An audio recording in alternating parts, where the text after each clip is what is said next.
È stato il primo, ma quasi certamente non sarà l'ultimo, il bidello campano, licenziato e denunciato in una scuola del Portogruarese per aver presentato dichiarazioni false sui propri titoli in modo da scalare le graduatorie e ottenere il posto di lavoro.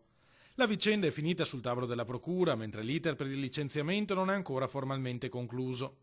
Abbiamo iniziato da qualche tempo un lavoro capillare di controllo sui titoli di tutto il personale non docente delle scuole venete, ricorda l'assessore regionale all'istruzione Elena Donazzan, e lo porteremo a compimento per individuare e punire ogni irregolarità. L'Ufficio Scolastico Regionale del Veneto ha attivato una sorta di gruppo di lavoro, una task force per verificare i titoli, perché ciò che è di più sbagliato è quello di lasciare intendere che proprio a scuola qualcuno possa fare il furbo. Il fenomeno dei bidelli che arrivano dal sud Italia presentando diplomi triennali dall'immancabile punteggio di 100 e si posizionano così in cima alle graduatorie per le scuole venete è noto da tempo.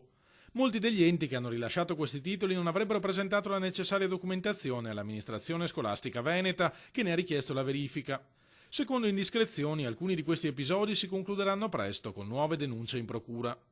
Il Veneto è impegnato da anni in una battaglia politica e legale per ottenere le competenze per gestire le graduatorie a livello regionale. Quando avremo l'autonomia, in particolare nell'istruzione, proprio quel che riguarda il concorso, i vari concorsi per personale amministrativo, quindi anche personale di servizio, personale docente, i presidi, ecco, i concorsi fatti su base regionale avranno certamente una certa rigidità nel controllo, nel confronto e poi anche per dare dignità ai ruoli a scuola si deve andare sapendo che si va a rappresentare il massimo dell'istituzione educativa e quindi bisogna essere a posto.